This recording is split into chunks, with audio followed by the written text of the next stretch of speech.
இயேசு உங்களை நேசிக்கிறார். பிரியமானவர்களே, இந்த நாளில் ஆண்டவர் நம்மளோடு பேசும்படியாய் வேதத்திலிருந்து சில வசனங்களை கூட வாசித்து ஆண்டவர் நமக்கு கற்றுக் கொடுக்கக்கூடிய காரியத்தை பார்ப்போம். அது 1 பேதுருவின் புஸ்தகம் 3வது அதிகாரம் 1, 2, 3, 4 வசனங்களும் இப்படியாக சொல்லுகிறது. அந்தபடியே மனைவிகளே, உங்கள் சொந்த புருஷருக்கு கீழ்ப்படிந்திருங்கள்.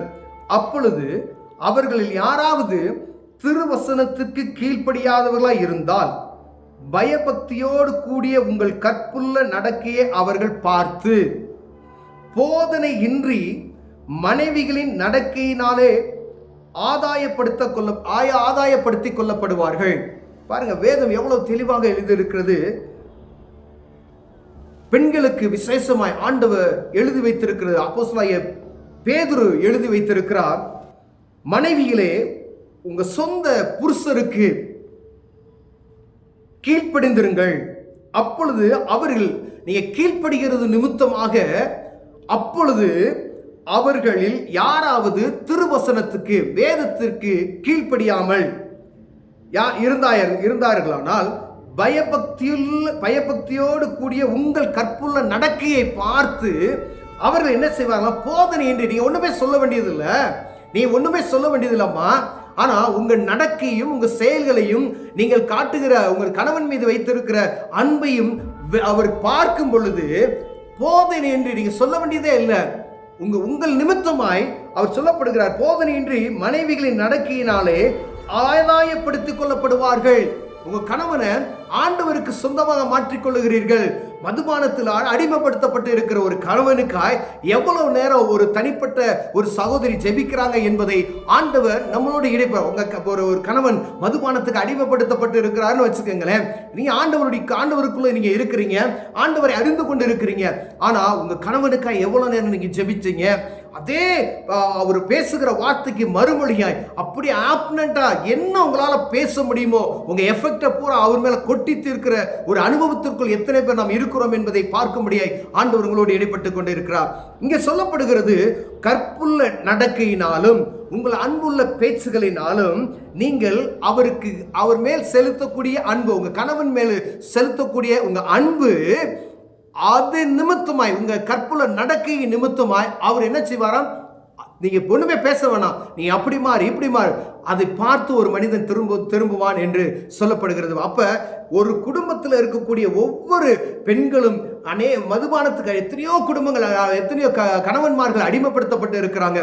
வேதம் சொல்லுகிறது, உங்களுடைய நடக்கையை பார்த்து போதனையின்றி அந்த மனிதன் என்ன செய்வாராம்? குணமாக்கப்படுவார் என்று எழுதப்பட்டு இருக்கிறது. எத்தனை பேர் போராடுவோம், டாக்டர்கிட்ட ஓடுவோம், அங்க போவோம், இங்க போவோம், அங்க போய் மந்திரிச்சா சரியா போயிடும், இங்க போய் ஜெபம் பண்ணா சரியா போயிடும் அப்படின்னு சொல்லுகிறோம். எல்லாத்தையும், உலகத்தினுடைய எல்லா காரியத்தையும் நாம் ஈடுபடுகிறோம். எந்த மாத்திரை வாங்கி கொடுத்தா இவர் குணமாயிருவாரு அப்படின்லாம் நினைக்கிறோம். ஆனா தேவ சமூகத்துல உட்கார்ந்து ஜெபம் பண்ணிட்டு நம்ம ஆண்டவர் சமூகத்தில் உண்மையாய் நடக்கணும்ன்ற எண்ணம் எப்பொழுது ஒரு மனுஷனுக்குள்ள வருகிறதோ அந்த குடும்பத்தில் ஒரு செழிப்பு உண்டாகுது என்று வேதம் சொல்லுகிறது. பிரியமானவர்களே, பாருங்க, மயிரை பின்னி பொன்னாபரங்களை அணிந்து உயர்ந்த வஸ்திரங்களை உடுத்திக் கொள்வதாய் புறம்பான அலங்கரிப்பு உங்களுக்கு அலங்காரமாயிராமல் அழியாத அலங்கரிப்பாய் இருக்கிற சாந்தம் அமைதுள்ள ஆவியாகி இருதயத்தில் மறைந்திருக்கிற குணமே உங்களுக்கு அலங்காரமாய் இருக்க கடவுது.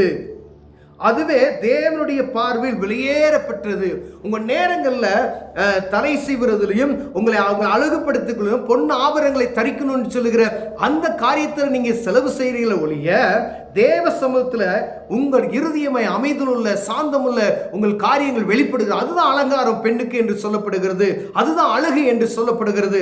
நாம் நினைச்சிட்டு இருக்கோம், நகைப்படுவது நிமித்தமாய், அழகா டிசைனா ஹேர் ஸ்டைல் வச்சுக்கிறது நிமித்தமாய் நம்ம அழகா காணப்படுகிறோம் என்று சொல்லப்படுகிறது. அது வெளிப்புறம். ஆனா உள்புறத்தில் உள்ள இருதயத்தை பார்க்கிறவர் ஆண்டவர். அவர் பார்க்கிறாரு, சாந்தமுள்ள கனம் உங்களிடம் இருக்கிறதா, சாந்தமான பேச்சு உங்களிடம் இருக்கிறதா என்று பார்க்க முடிய ஆண்டவர் அந்த அலங்காரத்தை ஆண்டவர் என்றால் அதுவே தேவனுடைய பார்வையில் வெளியேறப்பட்டதாய் இருக்கிறது என்று ஆண்டவர் சொல்லுகிறார். பிரியமான, அதே போலதான் ஆண்களுக்கு ஆண்டவர் சொல்லுகிறார்.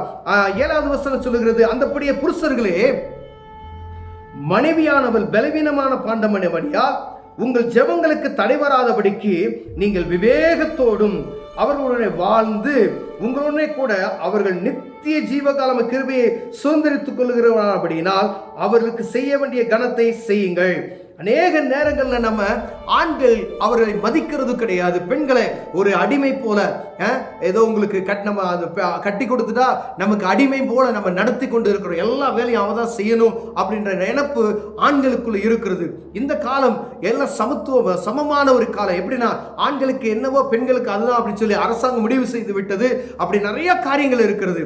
ஆனால் வேதம் சொல்லுகிறது, அந்தபடியே புருஷர்களே, மனைவியானவள் பலவீனமான பாருங்க, அவங்க பலவீனமா லேசா ஒரு காரியத்தை திட்டுட்டீங்க அப்படின்னா அழுதுருவாங்க. ஏன்னா பலவீனமான பாண்டமா இருக்கிறபடியினாலே உங்கள் ஜெபம், உங்கள் பரிசுத்த வாழ்க்கைக்கு தடையில்லாதபடிக்கு நீங்கள் விவேகத்தோடு அவர்களுடனே வாழ்ந்து உங்களுடனே கூட அவர்கள் நித்திய ஜீவனாகிய கிருபையை சுதந்திரித்துக் கொள்வதற்கு, நித்திய ஜீவனாகிய கிருபையை சுதந்திரித்துக் கொள்வதற்கு நீ என்ன செய்யணுமா? விவேகமாய் மனைவியிடம் நடந்து கொள்ள வேண்டும் என்று வேதம் சொல்லுகிறது. பிரியமானவர்களே, அப்போஸ்தலனாகிய பேதுரு எழுதும்போது ஒரு ஆண்மகனுக்கு அவர் எழுதுகிறார், நீ உன்னுடைய ஆவிக்குரிய வாழ்க்கையை நீ கவனமாய் நீ பாதுகாத்துக் கொள்ளும் அப்படின்னு சொன்னா, பலவீனமான பாண்டமாய் இருக்கிற ஸ்திரீயின் இடத்துல, உன் மனைவியின் இடத்துல நீ விவேகமாய் நடந்து உனக்கு உன் ஜெபத்திற்கு உனக்கு நீ ஓவரா பிரஷரா நீ ஆகாம இருப்பதற்கு நீ கவனமாய் விவேகமாய் நடந்து கொள். ஏன்னா உன்னோடு அந்த விசுவாச கிருபையை நீ பெற்றுக்கொள்வதற்கு, உன்னோடு கூட நித்திய ஜீவகாலத்துக்கு வருவதற்கு நீ கவனமாய் நட என்று வேதம் சொல்கிறது. பிரியமானவர்களே, அவர்களுக்கு செய்ய வேண்டிய கனத்தை செய்யுங்கள். அவர்களுக்கு செய்ய வேண்டிய கனம், மனைவி கணவனுக்கு வேதம் சொல்லுகிறது, நம்முடைய விலா எலும்பிலிருந்து தான் மனைவி எடுக்கப்பட்டு இருக்கிறார். ஆதாமுடைய விலா எலும்பு தான் உருவார் முதல் மனிதனை ஆண்டவர் அந்த விலா எலும்பி நிமித்தமாகவே ஏவாளை உருவாக்கினார் என்று நாம் அறிந்திருக்கிறோம். பிரியமானவர்களே, எலும்புக்கு எலும்பும் சதைக்கு சதமும் துன்பத்திலும் இன்பத்திலும் எல்லா சூழ்நிலையிலும் நான் உன்னோடு இருப்பேன் என்று வாக்குறுதி கொடுக்கிறோமே. மனைவிக்கு செலுத்த வேண்டிய கனத்தை நீங்கள் செலுத்த வேண்டும் என்று வேதம் சொல்லுகிறது. பிரியம், எத்தனை பேர் மனைவிக்கு கனமா செலுத்துறோம்? காலில் போட்டு மிதிக்கிறவர்கள் எத்தனை பேர் இருக்கிறாங்க. சண்டை சாதாரணமாக ஒரு குடும்பத்துக்குள்ள சின்ன சலசலப்பு அரசியல் எதிர்ச்சியல்னா ஒரு சண்டை வரும். ஆனால் அவர்களை கனவீனப்படுத்துகிற காரியங்கள் எவ்வளவு இருக்கிறது என்பதை நாம் அறிந்திருக்கிறோம். அப்ப மனைவியானவள் உன் சரீரம், அந்த சரீரத்தை நீ கனவீனப்பட, அப்படி நீ கனவீனப்படுத்தினா உன்னை நீ கனவீனப்படுத்தின மாதிரி என்று வேதம் சொல்லுகிறது. உன் சரீரம் ஆகிய உன் சரீரத்தில் பாதி என்று சொல்லப்படுகிற மனைவிக்கு கொடுக்க வேண்டிய கனத்தை சரியான முறையில் கொடுக்கணும். பிரியமானவர்களே, ஆண்டவர் சொல்லுகிறார், விவேகத்தோடு புருஷனானவன் நடந்து கொள்ளுங்க.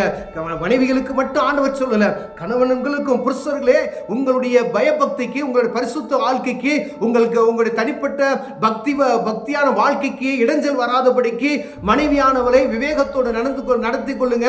அவர்களை கனமாய் வைத்துக் கொள்ளுங்க, கனப்படுத்துங்க. எத்தனை பெண்கள், எத்தனை ஆண்கள் வாங்க போங்க என்று பேச நம்ம பார்த்திருக்கோம், வெளி உலகத்தில் பார்த்திருக்கோம். ஆண்டவரை அறியாத ஜனங்களே வாங்க போங்க வாடி போடின்னு கூட பேச மாட்டாங்க. அதுதான் கனவு இல்லை. ஆனால் அவர்களுக்கு செய்ய வேண்டிய கடமைகளை நாம் செய்யணும். அவங்க என்ன விரும்புகிறோம், ஏன்னா அவங்க என்னுடைய சரீரம், ஒரு ஆணுடைய சரீரம், ஒரு கணவன் மனைவினா ரெண்டுமே ஒரே சரீரம் என்று சொல்லப்படும். இவங்களுக்கு அவங்க என்ன நினைக்கிறோம் அதே தான் நீங்கள் நினைக்கணும். நீங்கள் என்ன நினைக்கிறீங்களோ அதுதான் அவங்க செய்யணும். அப்போ அவர்களுக்கு எவ்வளவு கனத்தை கொடுக்க முடியும் அவ்வளோ கனத்தை கொடுக்கணும்னு சொல்லி ஆண்டவர் விரும்புகிறார். பிரியமானவர், ஒருவேளை இந்த கணவன் மனைவியின் வாழ்க்கையில் நம்ம குறைச்சல் ஒருவேளை காணப்பட்டோம், ஆண்டவர் நம்மளோடு பேசுகிறார். எத்தனை பேர் இந்த மாதிரி சூழ்நிலையில் அப்படி அதை கடைபிடிக்காதபடி இருக்கிறோம் என்பதை தெரியல. கணவனை ரட்சித்துக் கொள்வதற்கு நீங்கள் உங்களுக்கு நடக்கை நிமித்தமே அவர் ஆதாயப்படுத்திக் கொள்ளலாம் என்று பெண்களுக்கு சொல்லப்படுகிறது.